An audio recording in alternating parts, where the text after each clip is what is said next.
Good morning, it's 10 o'clock, we've got 20 degrees in the room, we're making bread and hopefully we'll bake it later this afternoon.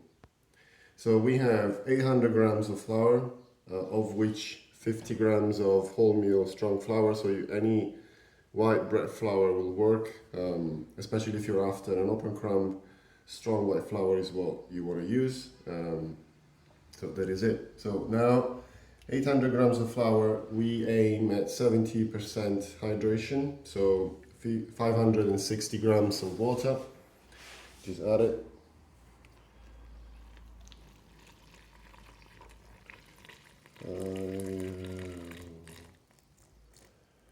Okay, 560. So these are 2.5 grams of dry yeast.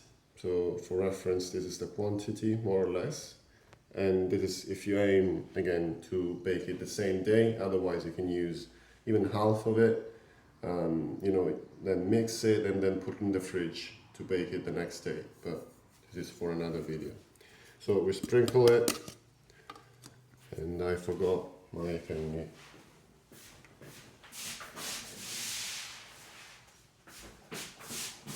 So the bread I make, it's really easy. I don't get too stressed about it. So now the first phase of this is we try to hydrate the flour, all of it.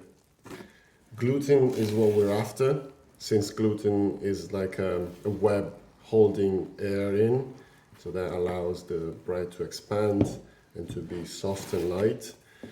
So we'll just make sure there are no lumps of flour. As you can see, it's coming together. I can add a little bit more. Of course, the higher the hydration, the harder it is to mix it later. So 70% is a good way to start. Even 60%, for example, Neapolitan pizza, the typical hydration is between 60 and 65%. So now that we have water, we can add salt. The rule is 20 grams per kilo. So we're doing 800 grams. So we can do like 18 grams, 17. Ooh, okay. It's fine anyway. Sprinkle it. So we're making the easiest bread possible. Otherwise, we could have just mixed flour and water to do what you call autolys, and that's again for you to prepare the flour to develop gluten. After this autolys, we will have mixed dry yeast and salt. So, as you can see, all of it is now hydrated. I was saying gluten, this is what we're after, is created by water and mechanical stimulation. So now we just have the water acting on it. So in 30 minutes to half an hour, in 30 minutes to 1 hour, we're gonna start mixing it. Again, very easy, so see you then. Welcome back. We've waited 30 minutes. So now we're gonna mix it for the final stage to let it proof, and then we're gonna do the shaping into a loaf later this afternoon. So again, I want to make this easy, so you can do two things. You can either essentially stretch and fold with a spatula, so you don't even touch it, or you could use some water and just do this. Stretch it and close it, Wet hand so it doesn't stick. Stretch and close, stretch and close, stretch and close. And we are done.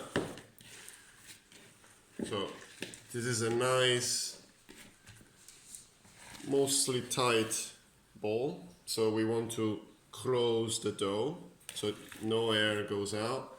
And again, this is fairly easy, right? I've got some dough on my hand, but we're done. So you can either do this again like a couple times, waiting 15 to 30 minutes between each fold, but it's not really gonna make so much difference at the end. So we're done. The previous video I've checked is 3 minutes. This is, 15 seconds.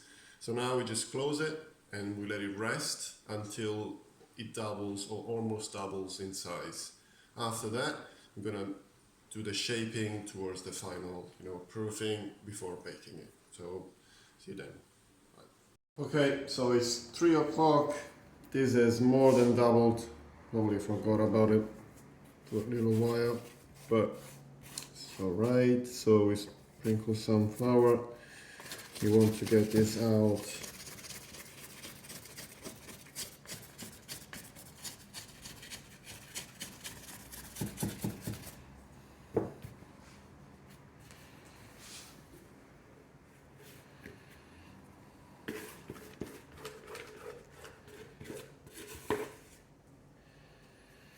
Okay, so we split this in two, and then we cover with flour some panetons. Anything like a bowl with some cloth will be the same, of course. So just make sure we don't want this to stick when we take it out. Okay. You can use anything you want to split this in two. I've put some flour so that it doesn't stick to this. It doesn't stick anyway.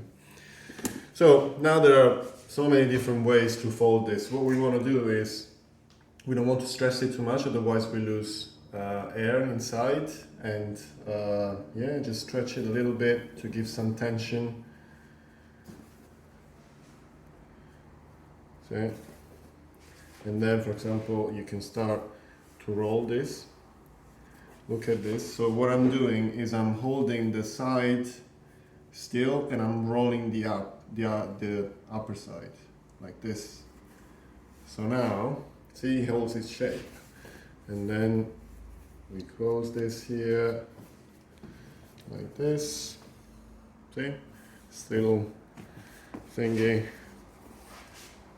Oh.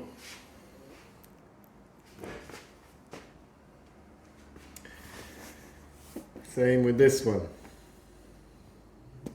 You do this. Since it's going to be circular, we can do this. And I'm doing the same thing I've done earlier. So I'm holding this still here and I'm pushing it. This creates tension. So see now that it holds its shape. Boom. And we're done. Some flour. Get some flour from here. Boom. Finished.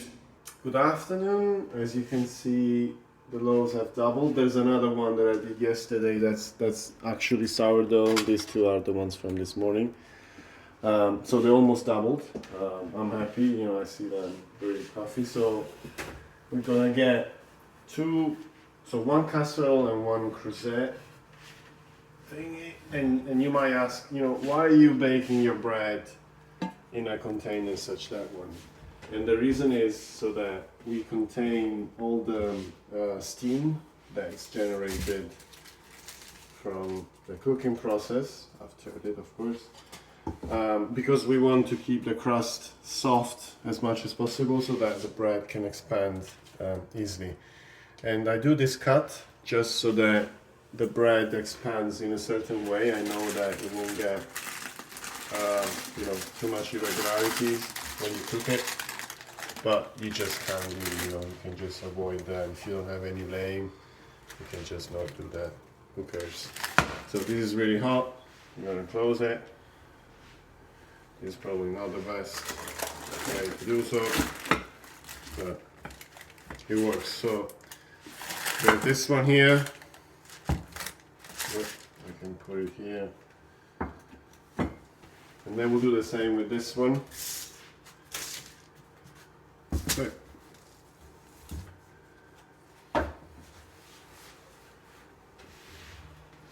This.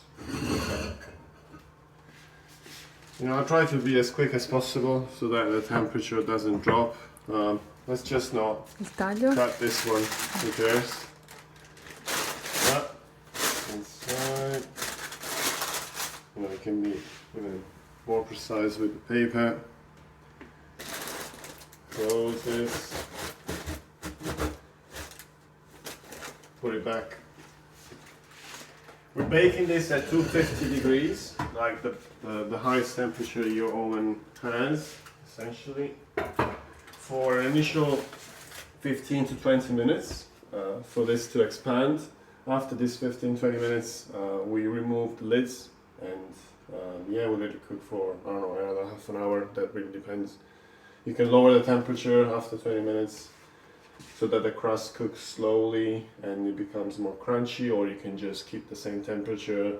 The crust will be a little bit less thick, so depends on your taste really. So that's it.